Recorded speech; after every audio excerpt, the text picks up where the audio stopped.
এটাকে ছাগল ভাবলে ভুল করবেন, এটা একটা স্বপ্নের নাম। আমাদের রত্না আপার স্বপ্ন এটা।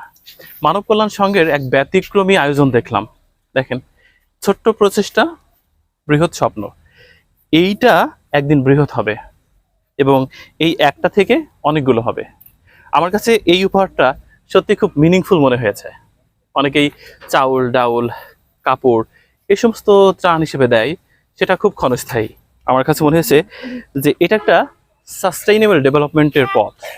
রত্নাপা হয়তোবা এর উপর ভিত্তি করে তার সংসার সংগ্রামে আরো বেশি অগ্রগামী হবে, আরো বেশি প্রোগ্রেস হবে তার সংসারে। এই পরিবারটাকে একটু স্বাবলম্বী করা প্রয়োজন।